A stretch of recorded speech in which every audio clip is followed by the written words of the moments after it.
Hello student. तो last की video में हमने ये देखा था कि एक इलेक्ट्रिक डाइपोल क्या होता है और एक इलेक्ट्रिक डाइपोल के अलोंग एक्सियल लाइन पर किसी भी पॉइंट पर इलेक्ट्रिक फील्ड इंटेंसिटी कितनी होगी और इक्वेटोरियल लाइन पर इलेक्ट्रिक फील्ड इंटेंसिटी कितनी होगी। और हमने ये भी समझा था कि एक डाइपोल की जो इलेक्ट्रिक फील्ड इंटेंसिटी है एक सिंगल चार्ज के मुकाबले ज्यादा रैपिडली गिरती है, ज्यादा तेजी से गिरती है डिस्टेंस के साथ। जितनी ज्यादा डिस्टेंस हम बढ़ाएंगे उतनी ही तेजी से डाइपोल की इलेक्ट्रिक फील्ड इंटेंसिटी ज्यादा रैपिडली फास्ट गिरती है। किसके कंपैरिजन में? एक सिंगल चार्ज के कंपैरिजन। तो आज के इस वीडियो में हम ये देखेंगे अगर पॉइंट ना तो इक्वेटोरियल लाइन पर हो और ना ही एक्सियल लाइन पर हो तब हम इलेक्ट्रिक फील्ड इंटेंसिटी कैसे फाइंड आउट कर सकते हैं। तो आइए अब वीडियो स्टार्ट करते हैं हम। Electric field intensity, electric field intensity at any point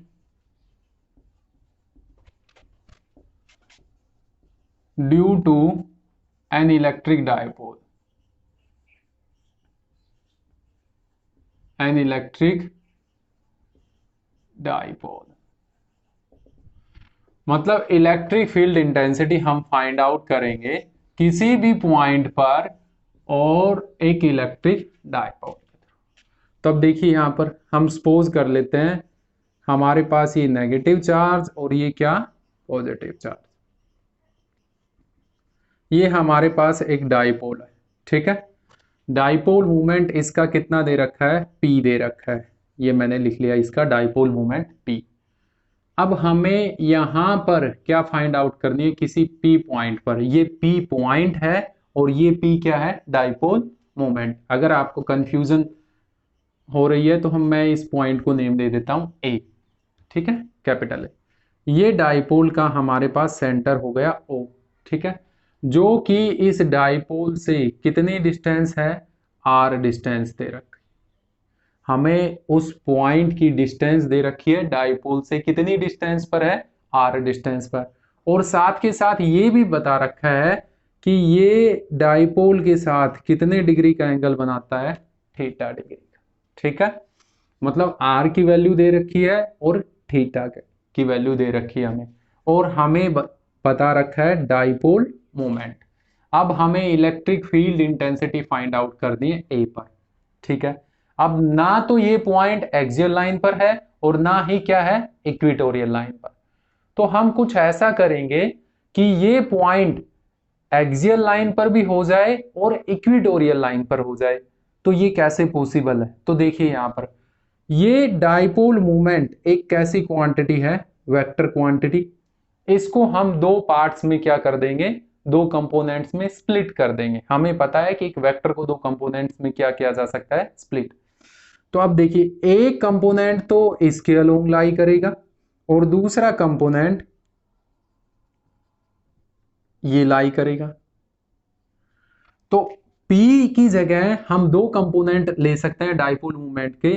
तो इस तरफ जो लाई करेगा उसका डाइपोल मूवमेंट क्या आएगा? P cos theta. और इस तरफ जो लाई करेगा उसका डाइपोल मूवमेंट क्या आएगा? P sine theta. और इन दोनों कंपोनेंट के बीच एग्जैक्टली कितने डिग्री का एंगल है? 90 का। रफली आपको ये चीज पता है, वेक्टर्स में आपने पढ़ी होगी। ये P है, ये एंगल थीटा है, तो ये कंपोनेंट कितनी हो जाएगी? P cos theta. और ये कितनी हो जाएगी? P साइन थीटा, ठीक है। सेम वही यूज किया है हमने यहां पर, ठीक है। अब आपको मेरी बात यहां पर समझ में आ गई होगी। तो अब देखिए ऐसा करने से हमें क्या बेनिफिट है। तो अब देखिए ये जो R पॉइंट है, ठीक है, सॉरी A पॉइंट है, वो इस जो P कोस थीटा वाला डाइपोल है, ठीक है, P कोस थीटा वाला जो डाइपोल है उसके एक्सियल पर, उसके एक्सियल एक्सिस पर है, और P साइन थीटा वाले के इक्वेटोरियल पर, और दोनों से सेम डिस्टेंस है। कहने का मतलब P कोस थीटा जो डाइपोल है उससे भी ये पॉइंट R डिस्टेंस पर है, और P साइन थीटा है जिसका डाइपोल मोमेंट, जिस डाइपोल का, उससे भी ये कितनी डिस्टेंस है? R distance. तो अब हमने पढ़ रखा है कि अगर एक्सियल लाइन पर किसी पॉइंट पर हम इलेक्ट्रिक फील्ड इंटेंसिटी निकालते हैं तो वो कितनी आती है, और इक्वेटोरियल लाइन पर अगर हम इलेक्ट्रिक फील्ड इंटेंसिटी निकालते हैं तो वो कितनी आती है। तो अब देखिए, मैं फॉर एक्सियल लाइन के लिए यहां पर इलेक्ट्रिक फील्ड इंटेंसिटी निकालता हूं। मैंने सपोज कर लिया एक्सियल के लिए EX, ठीक है। तो यहां पर कितनी आएगी, याद करो उस रिजल्ट को, 2kp, बेटा यही तो था, 2kp डिवाइडेड बाय r की पावर 3। r डाइपोल के सेंटर से जितनी डिस्टेंस है, ठीक है। p डाइपोल मोमेंट, बट यहां p नहीं आएगा क्योंकि इस डाइपोल का डाइपोल मोमेंट कितना है, p cos theta divided bye r cube, ठीक है। ऐसे ही हम इक्विटोरियल के लिए फाइंड आउट करते हैं। तो क्या आएगा बताओ, यहां पर इक्विटोरियल के लिए क्या था, के पी अपॉन आर क्यूब। तो क्या आ जाएगा, के पी डाइपोल मोमेंट कितना है, dipole moment P sine theta, K P sine theta divided by are cube. अब देखिए यहां पर आर क्यूब यहां है, आर क्यूब यहां है, क्योंकि ये आर जो डिस्टेंस है ये पी कोस थीटा वाले डाइपोल से भी उतनी ही दूर है और पी साइन थीटा वाले डाइपोल से भी उतनी ही दूर है। ये ए पॉइंट सेम सेपरेशन पर है, ठीक है। अब क्या करेंगे, यहां पर ध्यान से समझना, अब हम डायरेक्शन को शो करते हैं। ये ए पॉइंट मैंने मान लिया। इस एक्सियल के रिगार्डिंग याद करो बेटा, एक्सियल के रिगार्डिंग मैंने ये कहा था इलेक्ट्रिक फील्ड इंटेंसिटी किसके अलोंग आएगी, डाइपोल मोमेंट के along.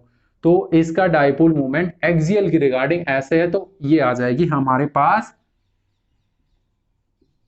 Electric field intensity E axial. और इक्वेटोरियल की रिगार्डिंग जो डाइपोल मोमेंट है ये पी साइन थीटा, इससे जस्ट एंटी पैरेलल इस तरीके से, ठीक है। ये आ जाएगी हमारे पास ई क्यू। आप कंफ्यूजन होते हैं तो इसको E1 और इसको क्या मान सकते हैं, E2। अब देखिए यहां पर, अब हमारे पास दो इलेक्ट्रिक फील्ड इंटेंसिटी की कंपोनेंट है और उनको हम क्या कर सकते हैं, रिजोल्व कर सकते हैं और एक कंपोनेंट बना सकते हैं। जैसे किसी एक को स्प्लिट कर सकते हैं उसी तरीके से दोनों को एडप्ट कर सकते हैं, किसके थ्रू, वेक्टर के थ्रू। तो अब आप चाहे पैरेललोग्राम लॉ लगा सकते हैं यहां पर, और पैरेललोग्राम लॉ के regarding net electric field intensity ऐसे होगी, कंसिडर कर लेते हैं ये E कितनी होगी। तो देखिए, अब देखिए जब हम वेक्टर का रिजल्टेंट वेक्टर ऐसे एडिशन करते हैं और रिजल्टेंट वेक्टर निकालते हैं तो आपको याद होगा 11th क्लास में आपने अच्छे तरीके से पढ़ा होगा। तो R किसके इज इक्वल टू आता है, A वेक्टर का स्क्वायर प्लस B वेक्टर का square plus 2AB cos theta और इसके ऊपर अंडर रूट। कुछ याद कीजिए, सपोज कर लेते हैं ये A वेक्टर और ये क्या था, B वेक्टर, ठीक है। और हमें ये रिजल्टेंट फाइंड आउट करना था। मेरी बात समझ पा रहे हैं, ये फॉर्मूला था। अब देखिए ध्यान से समझिए, अगर A और B के बीच यहां पर कितने डिग्री का एंगल है, 90 डिग्री का, थीटा कितना है, 90 डिग्री। तो कोस 90 डिग्री कितना होता है, कितना होता है, 0। तो ये पूरी टर्म क्या हो जाएगी, 0। तो अब क्या बन जाएगा, थीटा अगर 90 हो तो ए स्क्वायर प्लस बी स्क्वायर और उसके ऊपर स्क्वायर रूट, ठीक है। तो अब देखिए एक वेक्टर का काम ये कर रही है यहां पर, एक दूसरे वेक्टर का काम ये फील्ड इंटेंसिटी कर रही है। तो अब हमें तो केवल रिजल्टेंट इंटेंसिटी फाइंड आउट करनी है और ये फॉर्मूला हमें पता ही है। तो नेट इंटेंसिटी कितनी हो जाएगी, देखिए net intensity electric field intensity, field intensity कितनी आ जाएगी, E, ठीक है। तो देखिए वो कितनी होगी, जब हम मैग्नीट्यूड की बात कर रहे हैं तो मैग्नीट्यूड ले लेते हैं। तो अब देखिए यहां पर रूट इसका स्क्वायर 2kp कितना है, cos theta divided by are cube, इसका क्या, होल स्क्वायर, ठीक है। और इसका क्या, दूसरे वाले का भी square, K P sine theta divided by are cube इसका होल स्क्वायर और इसके ऊपर क्या, स्क्वायर रूट, ठीक है। तो अब देखिए यहां पर सोल्व करते हैं तो E किसके इज इक्वल टू आ जाएगा।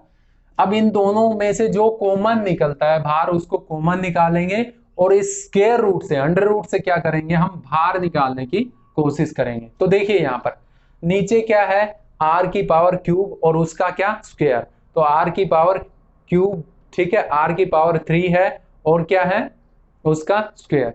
तो देखिए 1 अपॉन क्या बन जाएगा r की पावर 3 और उसका स्क्वायर, तो स्क्वायर से स्क्वायर रूट कैंसिल होके 1 अपॉन r की पावर 3 क्या आ जाएगा कॉमन आ जाएगा, स्क्वायर रूट से बाहर आ जाएगा।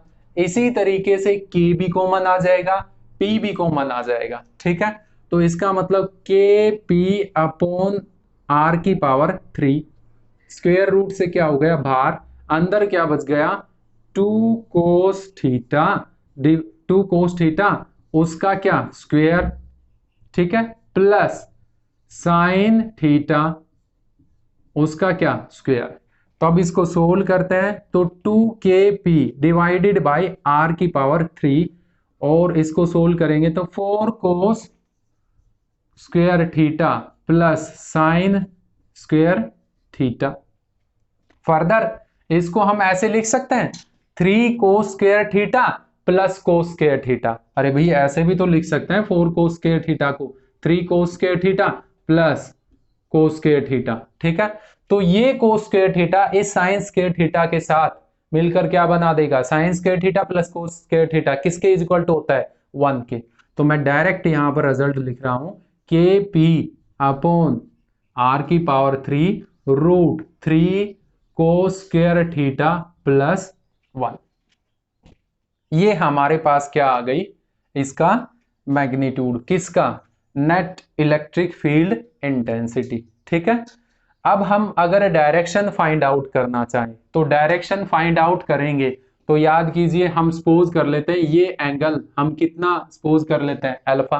तो हम जैसे वेक्टर में रिजोल्व करके और डायरेक्शन फाइंड आउट करते थे तो एक एंगल सपोज करते थे अल्फा और उसके बाद हम डायरेक्शन कैसे टेंजेंट अल्फा निकालते थे। तो टेंजेंट अल्फा क्या हो जाएगा P बाई बी।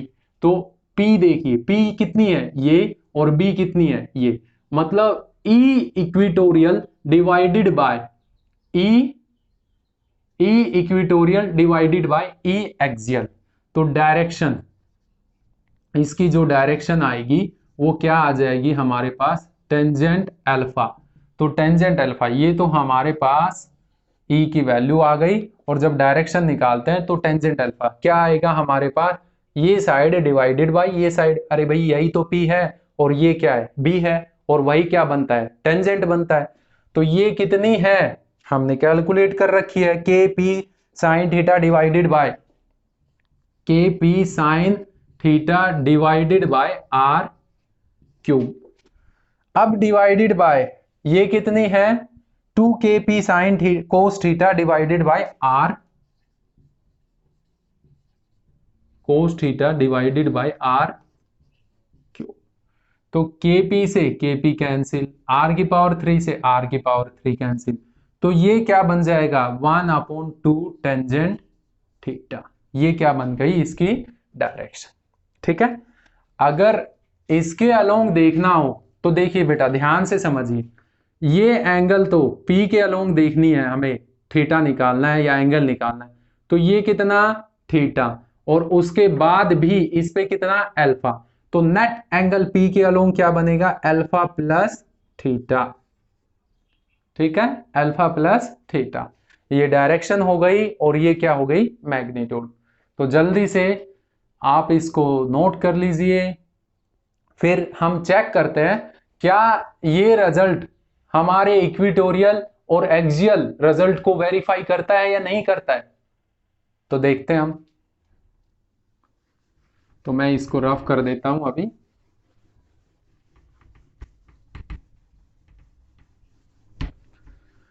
एक बार चेक करके देख लेते हैं ये हमारे रिजल्ट को, एक्सियल रिजल्ट को और इक्विटोरियल रिजल्ट को वेरीफाई करता है या नहीं करता है। तो अब हमें पता है कि किसी भी पॉइंट के लिए इलेक्ट्रिक फील्ड इंटेंसिटी ये होनी चाहिए, ठीक है।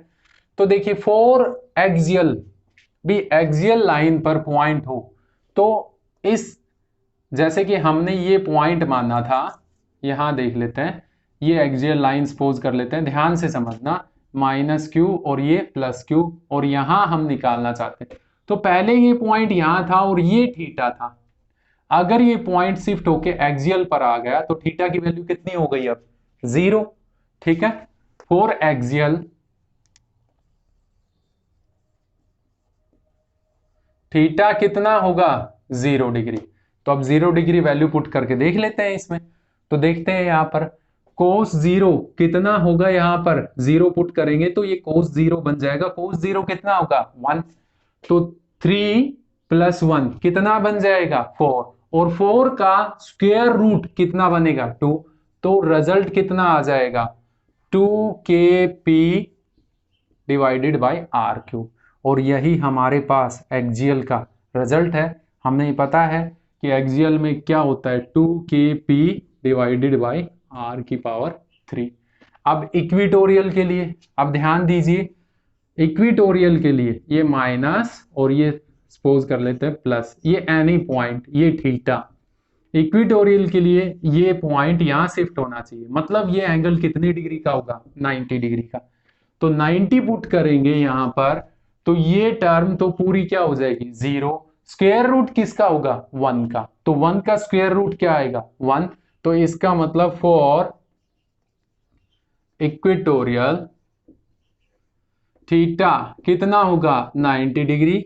देन ई, ये एक्सियल के लिए था, इक्वेटोरियल कितनी हो जाएगी, kp/r⁻3। और यही हमने रिजल्ट में निकाला था। समझ पा रहे हैं आप अच्छे तरीके से। तो अब आप शायद से किसी भी पॉइंट पर electric field intensity due to a short dipole, electric dipole, ये आप फाइंड आउट कर सकते हैं।